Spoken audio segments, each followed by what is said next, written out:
Prabhu Nityananda, Sri Advaita Gadadhara, Shvasadi Gaura Bhattarunda, Hare Krishna, Krishna Krishna, Hare Hare, Hare Rama, Rama Rama, Hare Hare.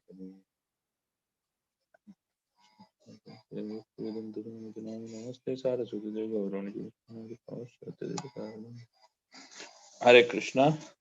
Bhagavad Gita, Srimad Bhagavatam, Canto number 1, chapter number 5, Shloka number 13. Ato Mahabhaga Bhavanamo Gatrak Shuchi Shrava Satyarato Datavrataha Urukrama Shakila Banda Muktaye Samadhina Nusmarat Tadvi Cheshtitam. Translation and purport by His Divine Grace Abhay Charana Ravinda Bhaktivedanta Swami Srila Prabhupada ki jai.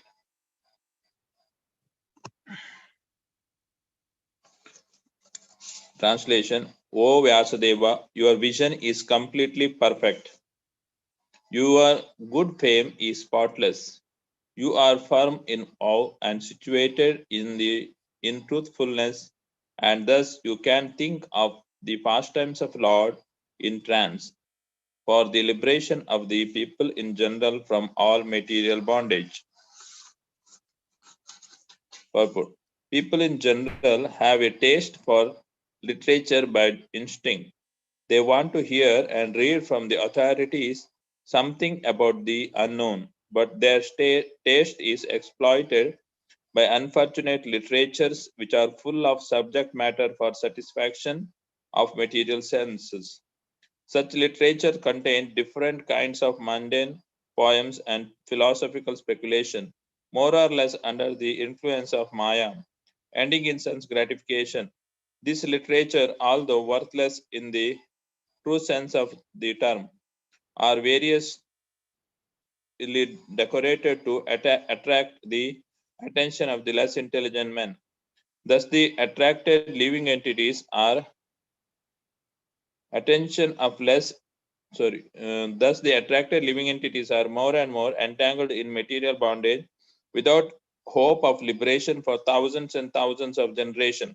Sri Narada Rishi, being the best among the Vaishnava, is compassionate toward such unfortunate victims of worthless literature, and thus he advises Sri Vasudeva to compose transcendental literature, which is not only attractive but can also actually bring liberation from all kinds of bondage. Srila Vasudeva or his representative are qualified because they are rightly trained to see things in true perspective. Srila Vasudeva and his representatives are pure in thought due to their spiritual enlightenment, fixed in their oaths due to their devotional service, and determined to deliver the fallen soul rotting in the material activities. The fallen souls are very eager to receive novel information every day, and the transcendentalists like Vasudeva or Narada can supply such eager people in general with unlimited news from the spiritual world. In Bhagavad Gita, it is said that material world is only a part of the whole creation, and that this earth is only a fragment of the whole material world. There are thousands and thousands of literary men over the world, and they have created many, many thousands of literary works for the information of the people in general for thousands and thousands of years. Unfortunately, none of them have brought peace and tranquility on the earth. This due to a spiritual vacuum in those literature. Therefore, the Vedic literature, especially the Bhagavad Gita and Srimad Bhagavatam, are especially recommended to suffering humanity to bring about the desired effect of liberation from the pangs of material civilization, which is eating the vital part of human energy. The Bhagavad Gita is the spoken message of Lord Himself, recorded by Vasudeva, and Srimad Bhagavatam is the transcendental narration of the activities of the same Lord Krishna, which alone can satisfy the hankering desires of the living being for eternal peace and liberation from miseries. Srimad Bhagavatam, therefore, is meant for all living beings all over the universe, for total liberation from all kinds of material bondage. Such transcendental narration of the pastimes of the Lord can be described only by liberated souls like Vasudeva and his bona fide representatives who are completely merged in the transcendental loving service of the Lord. Only to such devotees do the pastimes of the Lord and their transcendental nature become automatically manifest by dint of devotional service. No one else can either know or describe the acts of the Lord, even if they speculate on the subject for many, many years. The description of the Bhagavatam are so precise and accurate that whatever has been predicted in this great literature about 5,000 years ago is now exactly happening. Therefore, the vision of the author comprehends past, present, future. Such liberated persons as Vasudeva are perfect not only by the power of vision and wisdom, but also in oral reception, in thinking, feeling, and all other sense activities. A liberated person possesses perfect senses, and with perfect senses only can one serve the sense proprietor Rishikesha, Sri Krishna, the personality of Godhead. Srimad Bhagavatam, therefore, is the perfect description of the all perfect personalities, personality of Godhead. By the all perfect personality, Srila Vasudeva, the compiler of the Vedas. Shloka number 14. Tato anyatha kinchana yadvivakshataha pratagdrishyastakruta rupanamabhi nakarhi chitvapi cha dustitamati labhet va thahata naurivaspadham. Translation: whatever your whatever you desire to describe that is separate in vision from the Lord simply reacts with the different forms, names, and results. To agitate the mind as the wind agitates a boat which has no resting place. Sri Vasudeva is the editor of all description of Vedic literature, and thus he has described transcendental realization in different ways, namely by fruitive activities, speculative knowledge, mystic power, and devotional service. Besides that, in his various Puranas, he has recommended the worship of so many demigods in different forms and names. The result is that people in general are puzzled how to fix their minds in the service of the Lord. They are always disturbed about finding the real path of self-realization. Srila Narada Deva is stressing this particular defect in the Vedic literature compiled by Vyasadeva, and thus he is trying to emphasize describing everything in relation with the Supreme Lord and no one else. In fact, there is nothing existent except the Lord. The Lord is manifested in different expansion. He is the root of the complete tree. He is the stomach of the complete body. Pouring water on the root is the right process to water the tree. As much as feeding the stomach supplies energy to all parts of the body. Therefore, Srila Vasudeva should not have compiled the Puranas other than Bhagavata Purana, because a slight deviation from that may create havoc for self-realization. If a slight deviation can create such a havoc, then what to speak of deliberate expansion of the idea separate from the absolute truth, personality of Godhead? The most defective part of worshipping demigods is that it creates a definite conception of pantheism, ending disastrously in many religious sects, determined, determine, detrimental to the progress of the principle of Bhagavatam, which alone can give the accurate direction for self-realization in eternal relations with the personality of Godhead by devotional service in transcendental love.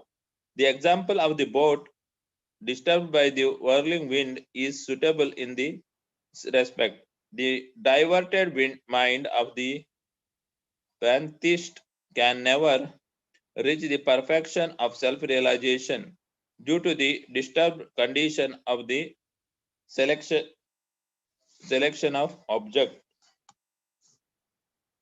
Jugupsitam dharma कृतेनुशासता स्वभावरक्तस्य महान् व्यतिक्रमाम् यद्वाक्यतो धर्म इतीतरस्थितो नामन्यते तस्य निवारणं जनः. Translation: the people in general are naturally inclined to enjoy, and you have encouraged them in that way in the name of religion. This is verily condemned and is quite unreasonable, because they are guided under your instructions. They will accept such activities in the name of religion and will hardly care for prohibitions. Purport.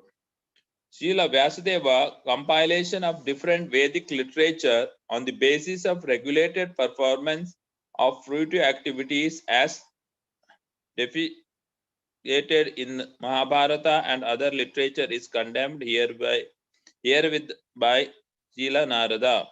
The human beings, by long material association, life after life, have a natural inclination by practice to endeavor to lord it over material energy. They have no sense of the responsibility of human life. This human form of life is a chance to get out of the clutches of illusory matter. The Vedas are meant for going back to Godhead, going back home. To revolve in the cycle of transmigration in a series of lives numbering 84 lakhs is an imprisoned life for the condemned conditioned souls. The human form of life is a chance to get out of this imprisoned life, and as such, the only occupation of the human being is to re-establish his lost relationship with God. Under the circumstances, one should never be encouraged in making a plan for sense enjoyment in the name of religious functions. Such diversion of the human energy result in misguided civilization. Srila Vyasadeva is the authority in Vedic explanations in the Mahabharata, etc., and his encouragement in sense enjoyment in some form or other is great barrier for spiritual advancement, because people in general will not agree to renounce material activities which hold them in material bondage. At a certain stage, a human civilization, when such material activities in the name of religion, as sacrificing animal in the name of yajna, were too much rampant, the Lord incarnated himself as Buddha and decried the authority of Vedas in order to stop animal sacrifice in the name of religion. This was foreseen by Narada, and therefore he condemned such literatures. The flesh eaters still continue to perform animal sacrifice before some demigod or goddess in the name of religion, because in some of the Vedic literatures, such regulated sacrifices are recommended. They are so recommended to discourage flesh eating, but gradually the purpose of such religious activity is forgotten and the slaughterhouse becomes prominent. This is because foolish materialistic men do not care to listen to others who are actually in a position to explain the Vedic rites. In the Vedas, it is distinctly said that the perfection of life is never to be attained either by voluminous work or accumulation of wealth, or even by increasing the population, but it is so attained only by renunciation. The materialistic men do not care to listen to such injunctions. According to them, the so-called renounced order of life is meant for those who are unable to earn their livelihood because of some corporeal defects, or for persons who have failed to achieve prosperity in family life. In histories like Mahabharata, of course, there are topics on transcendental subjects along with material topics. The Bhagavad Gita is there in the Mahabharata. The whole idea of Mahabharata culminates in the ultimate instruction of the Bhagavad Gita, that one should relinquish all other engagements and should engage oneself solely and fully in surrendering unto the lotus feet of Lord Sri Krishna. But when the materialistic tendencies are more attracted to the politics, economics, and philanthropic activities mentioned in the Mahabharata than to the principal topic, namely the Bhagavad Gita. This compromising spirit of Vyasadeva is directly condemned by Narada, who advised him to directly proclaim that the pastime, that prime necessity of human life, is to realize one's eternal relation with the Lord and thus surrender unto Him without delay. A patient suffering from a particular type of malady is almost always inclined to accept eatables which are forbidden for him. The expert physician does not make any compromise with the patient by allowing him to take partially what he should not at all take. In Bhagavad Gita, it is also said that a man attached to fruitive work should not be discouraged from his occupation, or gradually he may be elevated to the position of self-realization. This is sometimes applicable for those who are only dry empiric philosophers without spiritual realization. But those who are in the devotional line need not be always so advised. Shloka number 16. Vichakshano veditum viborananta parasya nivritita sukam प्रवृत्तमानस्य गुणैरनात्मना स्वत्थो भवान् दर्शय चेष्टितं विभो. Translation: The Supreme Lord is unlimited. Only a very expert personality retired from the activities of material happiness deserves to understand this knowledge of spiritual values. Therefore, those who are not so well situated due to material attachment should be shown the ways of transcendental realization by your goodness, though through description of the transcendental activities of the Supreme Lord.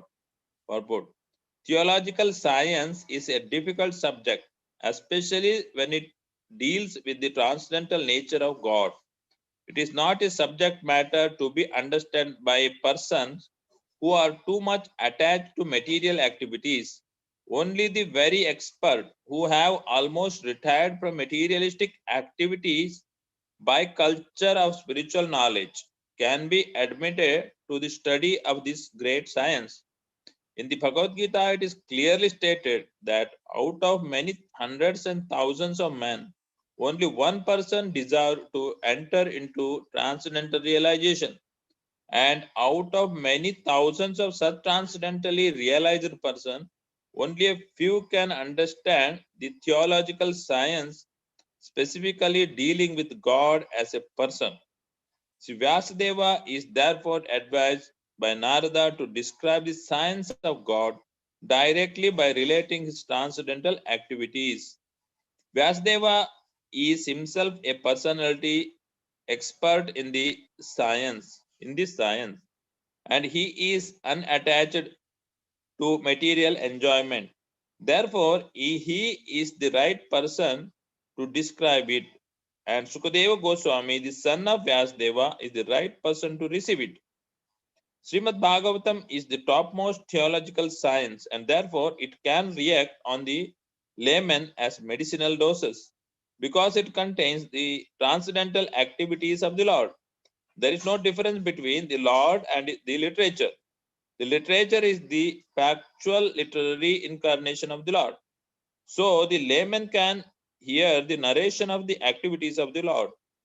Thereby, they are able to associate with the Lord and thus gradually become purified from material disease. The expert devotees also can discover novel ways and means to convert the non-devotees in terms of particular time and circumstances. Devotional service is dynamic activity, and the expert devotees can find out competent means to inject it into the dull brains of the materialistic population. Such transcendental activities of the devotees for the service of the Lord can bring a new order of life to the foolish society of materialistic men.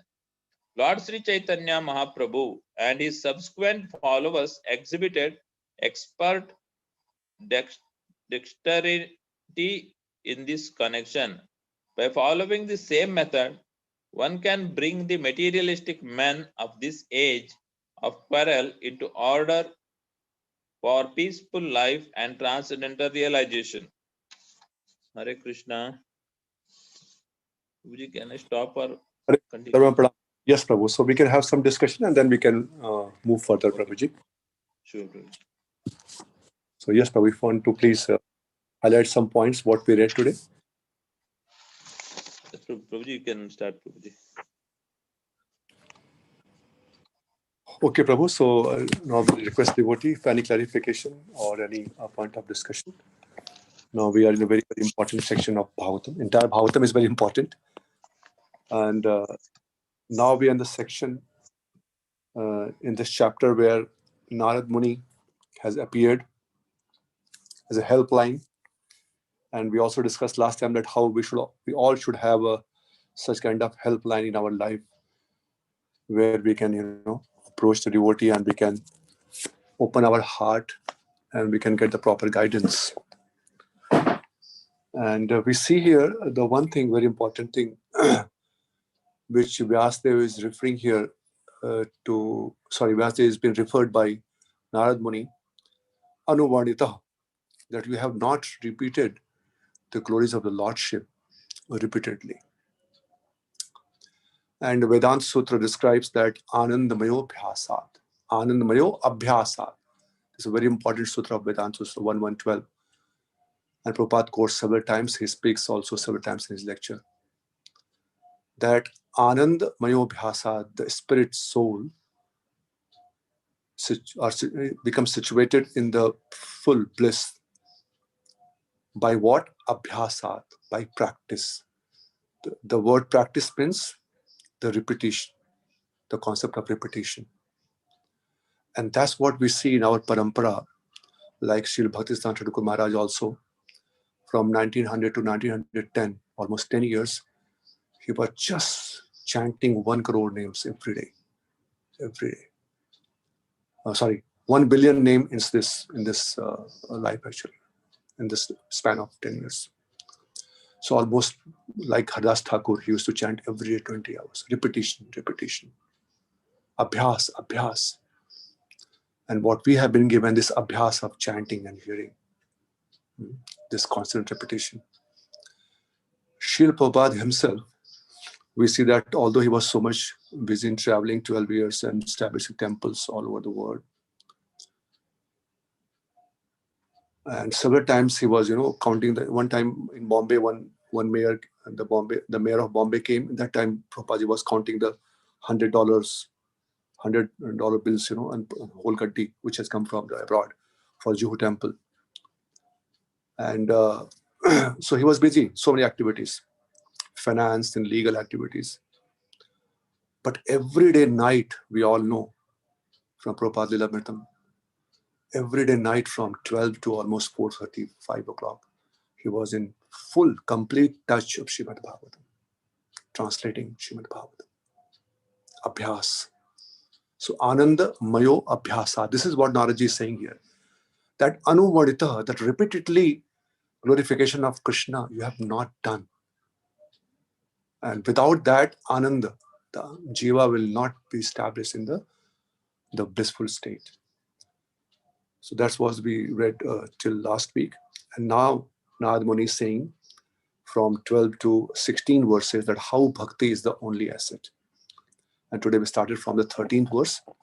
So in the first verse, Narad Muni is glorifying Vyasdev, the quality of a speaker, the quality who can give this knowledge even to others. So all of us, we are aspiring to do this service of preaching. We have to see this wonderful quality. He's saying, and this is called Anvaya. Anvaya means the positive concomitance. And then he will give the negative concomitance. So he's very expert, Narad Muni. First, he's praising that, oh, you have such a wonderful quality. And then he will just point the finger, you have done this is not correctly. And then he will give this called Vyatirek. So in Sanskrit, we have Anvaya and Vyatirek. The positive concomitance and negative concomitance. Like we say, always chant Hare Krishna and never forget Krishna. So we have Anvaya, the positive, and negative concomitants. Both are there. This is how the scriptures are described actually, both the qualities.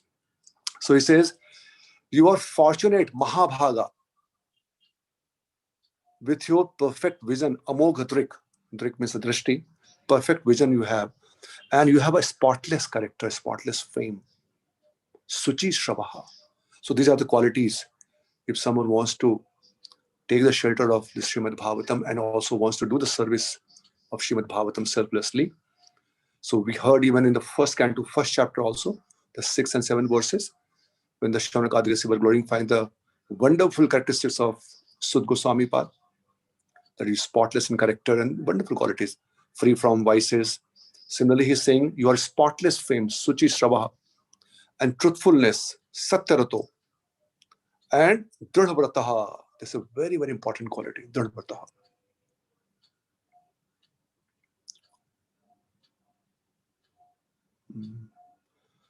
Thus you can think of Lord's pastime in trance. So one incarnation is reminding other incarnation. Narad Muni and Vyasdev both are incarnation of the Lordship. But it's a wonderful pastime. Now he's reminding that you can do this for the liberation of everyone. Akhila Bandha Muktaye. Akhila Bandha Muktaye. For the entire conditioned soul, you can do this. You can glorify Krishna in Srimad Bhagavatam, Padam Padam Giyate. And then the 14th verse, which is the Vyatirek, which is the negative concordance. There he is saying, Prathak Drisha, anything where the vision is separate from the Lord. It simply reacts with different forms and names, Devatas, which is Devatas, to agitate the mind like a boat attacked by a wind. It's a wonderful example. And we see in Bhagavad Gita also that just by a wind, that how the entire boat will be carried away to the different destination. Just by even one sentence. This was a context in Srimad Bhagavad Gita when Krishna gave this example. Now Narad Muni is saying, when there is a wave or the wind, the boat which is supposed to reach on destination, it can be completely captured in a different direction. And sometimes when it is hit with the shore, then it starts sometime, whirling and just roaming around and it doesn't know where to go actually. Completely aimless, goalless, destinationless. So that's what he's saying. You have given so much about this dharma, artha, kam, moksha, that people will be completely confused. And pushpitam vacham, it is called bridge preaching, because after that, the next verse, when now Vyasdev, Vasantha gives a commentary that Vyasdev is thinking in the mind that he's saying to Narad Muni that, oh Narad Muni, I know this, but what I have done, I have given the gradual progression. Because people in general in Kali Yuga, they will not take up the bhakti process. This Bhakti Yoga process will not take up. Not everyone. So I have given, the Dharma, Artha, Kam, Moksha, this other Puranas, and then Mahabharata, so that gradually they can be, who wants like Dharma, and then gradually they can be moved to the Moksha, and then probably they can think about even Bhakti also, the gradual progression. This is called bridge preaching. So I'm doing the bridge preaching. So one time Ranjan Swami Maharaj, and he was discussing with a devotee, and the devotee mentioned that, Maharaj, this is what about the bridge preaching people, they do sometime, like this preaching. He said the problem with the bridge preaching is that people, they never want to cross the bridge. Pushpitam Vacham. Because it becomes so attractive, this Vedic, the verses and the allurement from the Vedas, the Somaras, Apsaras, they never want to cross it over. So that's what he's saying, Narada Muni, please give the direct instruction. And which is the next verse, which is the 13th verse. 14th verse. Pritagasta. This is 14th, yeah. Then 15th he says, Jugapsitam dharma kate anusasata. He says, by your instructions, you have encouraged the natural enjoying tendency. And Lord Krishna says to Uddhava in 11th canto, that the real hero are the one who can conquer the natural propensity to enjoy this material world. They are the real hero. So Narada Muni is saying, whatever you have given, it will create, again, whatever they have, it will encourage them to do more and more, actually, on the name of religious activity.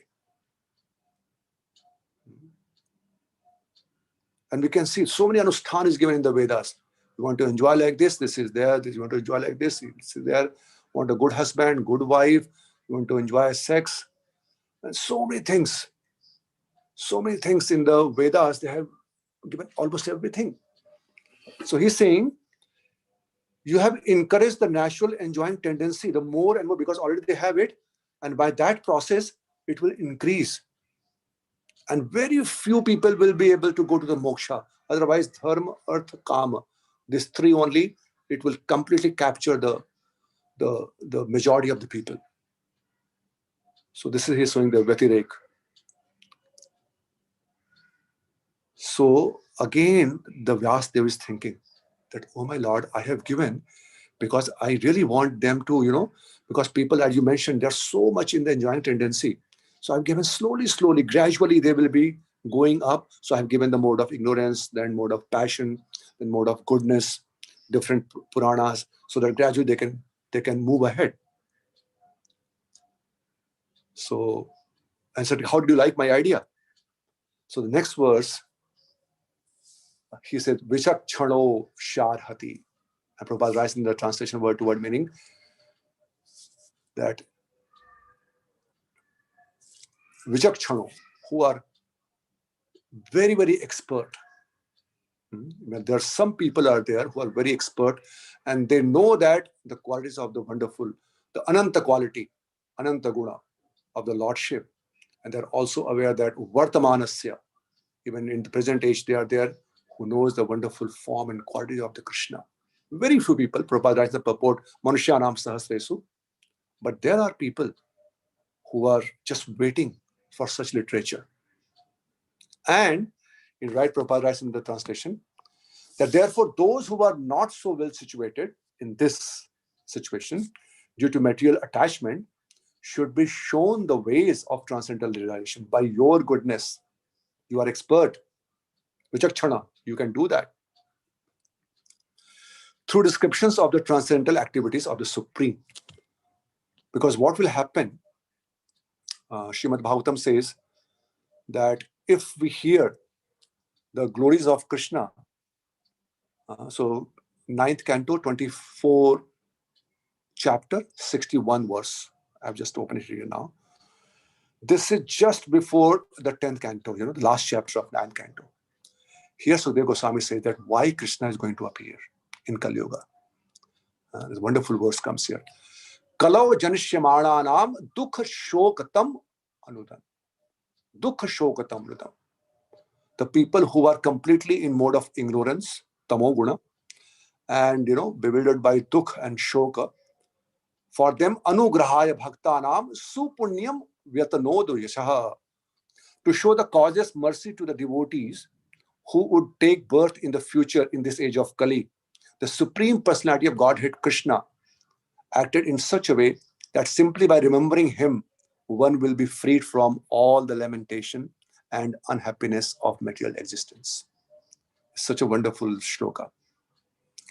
In other words, he acted so that all the future devotees, it means Kali Yuga, all of us, by accepting the instruction of Krishna consciousness stated in Bhagavad Gita, Prabhupada writes here, could be relieved from the pangs of material existence. So he said, this is very important. And that's what you have to show the way. The people who are not in this situation, who are not situated like Vichakshana, you have to show the way. Yasmin sat karne piyuse, yas tirthavare sakrita, shotanjali sprashya dhunute karma vasanam. Simply by receiving the glories of the Lord Krishna through the purified transcendental ears. Shotanjali means like the Anjali. We have to drink it through the ear. The devotee of the Lord are immediately freed from strong material desire, number one, and engagement in fruitive activities. Both are the cause of our bondage in this material world. And he says, if you glorify this, O Vyasdev, then they will be also situated in this situation where they become expert personality, retired from the activities of material happiness, and deserve to understand this knowledge of spiritual values. So this is the 16th verse. So, and we see Srila Prabhupada, you see Srila Prabhupada, I was hearing one lecture, one pastime. So one time, His Holiness Giriraj Swami Maharaj, he was in ISKCON Juhu and he worked so hard to bring this temple up. And he was there right from beginning. So one time, one gentleman who used to support ISKCON actually in Bombay, so when Srila Prabhupada departed from this planet, so he approached him and he said, Prabhuji, we want to invite you in our committee, Radharas Bihari committee, because he was a very, very wealthy person also, very influential person, so that you can also be part of our management of this temple. And Prabhupada wanted this temple. He liked this temple very much. This temple was his prana. He said, you don't need me actually. Because you see, my expertise in the finance and legal and this, all that. But you see, Srila Prabhupada, he stayed at my house, he said. And it happened so actually. He stayed in that gentleman's house for 1 month in Bombay. He said, 1 month I was observing him, that this person who is running the international society affairs all over the world, he's, chatting with the people and writing the letters. But whenever he used to call them, talk to them, there was no pen, no paper, no phone, nothing. Just he will invite some people and he will ask them to write a letter, but mostly it is the Krishna Katha. Only Krishna Katha. So the sutra for your movement is not some expert like me from the Harvard universities or from some very renowned university and having the financial and legal expert. He said, no, ISKCON will not run by such people. ISKCON will run by the people of ISKCON only, the way Srila Prabhupada started. It means based on hearing and chanting. That's a very profound statement. This is recalled by Giriraj Swami Maharaj. He writes in his the statement that this is how he said that gentleman was saying to me, and it gave me so much inspiration and encouragement that this is how we have to be very, very sincere in our sadhana if we really want to serve Srila Prabhupada mission. So this is what Narad Muni is saying here, that O Vyasdev, please elaborate this, which is this process which is based on hearing and chanting. Bhagavad Dharma. Srimad Bhagavatam is hearing and chanting the words of the Lordship. And then you can see the misdirected civilizations, how even they will be shown the path. There might be a very less people, definitely, Manushanam Sahasresu, but at least those people, they will have the ultimate aim in life. Otherwise, like we just read, that boat which is striking from the shore and just whirling in the ocean or the river without any destination, proper destination. So this is what he said in the verse number 16. And then 17th verse we did not read today. It's a very important verse. But we'll stop here now. If anybody is having any other clarification or addition, so we can discuss, and then we'll move ahead to 17th, 18th verse. Very, very important verses and very favorite of Srila Prabhupada. The 17th was a very, very favorite of Srila Prabhupada. He quoted several times this verse. And a wonderful purport, what Prabhuji just read, Sriman Krishna Prabhu, all these purports, so wonderful.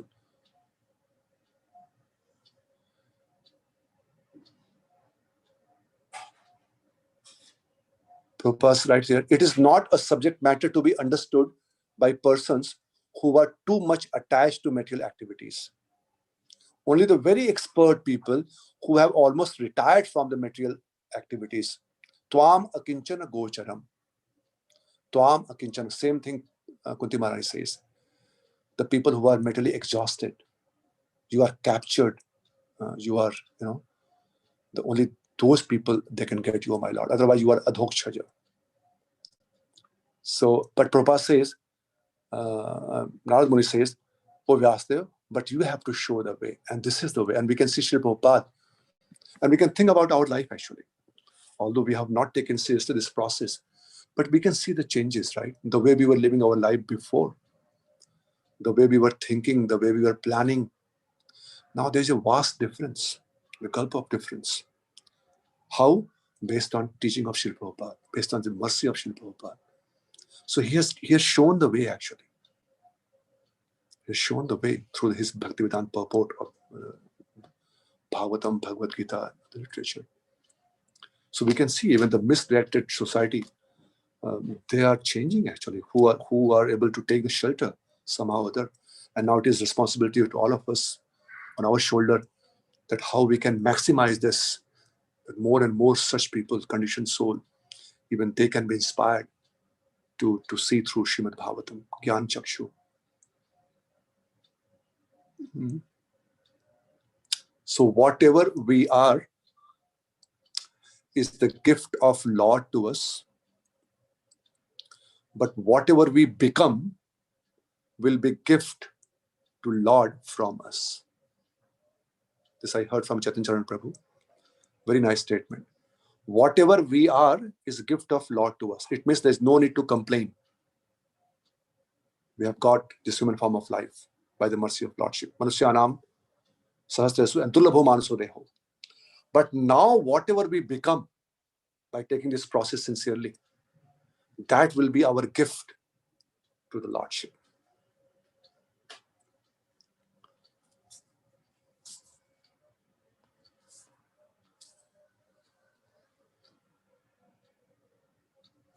So one thing is coming from this chapter so nicely, that Narad Muni is sweeping. He's brooming actually, and all the kachara he's removing actually. Dharma projit kaitava. First he removed the words, that tadvag visargo, and then the activities also, all the activities, sakam karma, this karma, yagya, tapsa. In the 3rd chapter, even Shukdev Goswami writes a wonderful verse that we can read together if you have a time. Very nice verse. I'll tell the number. Exactly the same, on the same topic. This is 3rd canto, 7th chapter, verse number 41. 3741. 3741. I'll just read the translation and little bit, just purport. Very relevant for today's topic. 3741.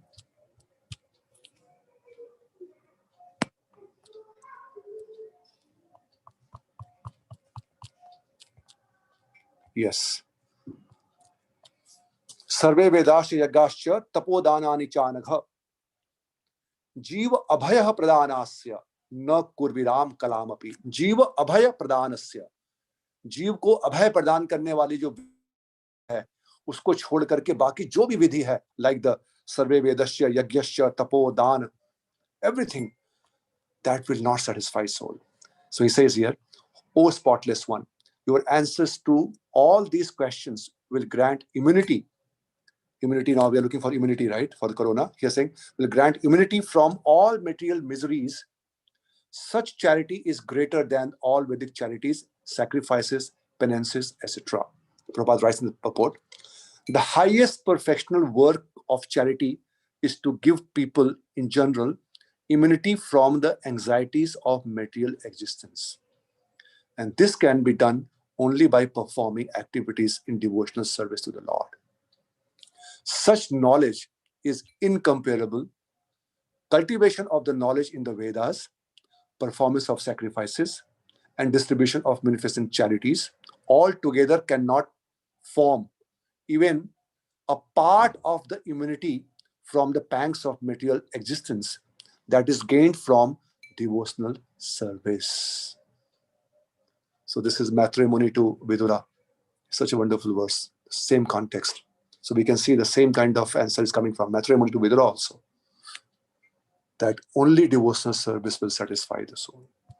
Therefore, O Vyasdev, please, you are the incarnation, you are Suchisravaha, you are Amoghatrika, you are Dhanvrataha, and you are Satyarato. You can do this, please do this. So he will give just sutra, and then we'll see that later on how Vyasdev will expand on the sutra instructions, and he will go in the Bhakti Samadhi and compile the Srimad Bhagavatam.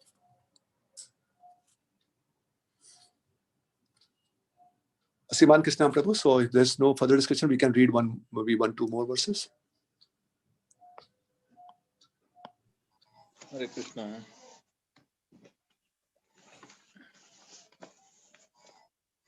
Shloka number 18. 17, Prabhu. 17 I read, Prabhuji, no? 17 we did not read. No? No. Okay. We read 17 now. We have to read. Okay, Prabhuji. Prabhu, these verses where we have 4 lines, so there is a Yeah. specific meter is there. And we can learn to recite wonderful, very sweet verses these are. Like You can read, Prabhuji. Radha Govind Maharaj, he recites in a very nice way. Where we have Yeah. 4 lines, in English also like 4 big lines. So there is Yeah. different meter. So Prabhuji, you can read. okay, I'll try, Prabhu. I'll try because Yeah, it's very sweet. I'll try, Prabhu. Yeah, Thank yeah. you. Thank you for giving me this opportunity, Prabhuji. Thank you. No, Prabhuji. Thank you. त्यक्त्वा स्वधर्मं चरणाम्बुजं हरेर् भजन् अपक्वोऽथ पतेत् ततो यदि यत्र कवा भद्रम् अभूत् अमुष्य किं को वार्थ आप्तो अभजतां स्वधर्मतः. One who has forsaken his material occupations to engage in the devotional service of the Lord may sometimes fall down while in an immature stage. Yet there is no danger of his being unsuccessful. On the other hand, a non-devotee, through fully engaged in occupational duties, does not gain anything. As far as the duties of mankind are concerned, there are innumerable duties. Every man is duty-bound not only to his parents, family members, society, country, humanity, other living beings, the demigods, etc., but also to the great philosophers, poets, scientists, etc. It is enjoined in the scriptures that one can relinquish all such duties and surrender unto the service of the Lord.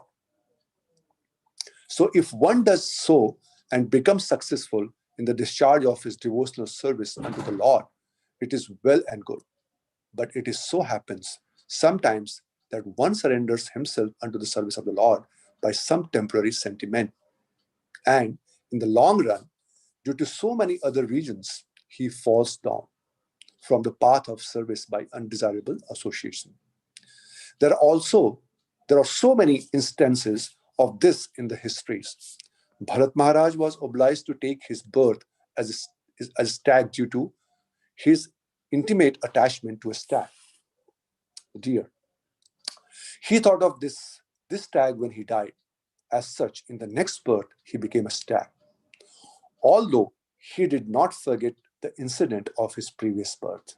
Similarly, Chitraketu also fell down due to his offenses at the feet of Shiva. But in spite of all this, the stress is given here to surrendering unto the lotus feet of the Lord. So Prabhupada is writing here, the stress is given here in this shloka is surrendering unto the lotus feet of the Lord. Even if there is a chance of falling down. Because even though one falls down from the prescribed duties of devotional service, he will never forget the lotus feet of the Lord. Once engaged in the devotional service of the Lord, one will continue the service in all circumstances. In the Bhagavad Gita, it is said that even a small quantity of devotional service can save one from the most dangerous position. There are many instances of such examples in history. Ajamila is one of them. Ajamila, in his early life, was a devotee, but in his youth, he fell down. Still, he was saved by the Lord at the end.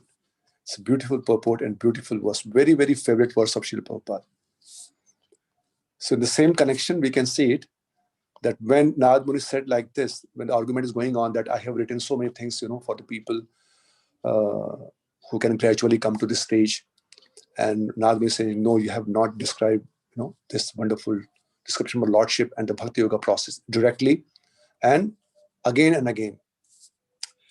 So the question may come that, okay, if someone tried to follow, but since people are so incapable in this age of Kali, and they fall down, so what will be their fate? On the other hand, if someone is following those scriptures, Dharma, Arth, Kam, Moksha, even perfectly, what will happen? That's what Narad Muni is clarifying this doubt. He said, even though you should write this, even though if at all they are trying and when they fail also, they fall down, there is no loss. Krishna have given the assurance in Bhagavad Gita, Prabhupada writes here. And just to, emphasize this, just to make this statement, so that we can have a confidence, Prabhupada mercifully giving wonderful examples here in this purport. Chitraketu Maharaj, then Bharat Maharaj, Ajamila, that how even they had a trace little, even though there was a gap, sometime one lifetime. But Prabhupada writes in the case of Bharat Maharaj, he was remembering all his previous life activities. Similarly, Gajendra, because he had worshipped, he remembered some prayer. Prabhupada writes in the purport of the Gajendra Moksha Leela, Prabhupada writes that two things we have to always remember. One is the Jai Radha Madhav and Jai Sri Krishna Chaitanya and Narsimha prayer. He says, you see, just Gajendra, he remembers some prayer which he used to worship in the previous life as Indradumna Maharaj. He remembers some of the prayer, and those prayer came at the right time. And he offered that flower to the Lordship, Hari, and Lord came. Similarly, here we see Ajamila, he had done some previous the past activities, the Bhakti, before seeing that scene. Again, he was saved. He was given a second chance. And same thing, Chitraketu Maharaj. Chitraketu, he had a little bit, Vasantha Kripa writes, little bit pride was there. That even amongst every, in front of all devotees, I can point out, I can find out, or I can, just give some comment on Lord Shiva. However, Lord Shiva thought that he's equal to me, so he can make such comment, not a problem. But Parvati ji took seriously. But even though he became Vittasura and he went back to Godhead. So what Narad Muni is describing here and is establishing the fact that it gives so much strength to all of us that even though, so there's two aspects of this verse. One is, if at all we fall, there is a net. Like we see in the circus, sometime in the circus or in the old age, the people, they will walk on the very high, some very thin beam or just a pole. And if they fall, there's a net.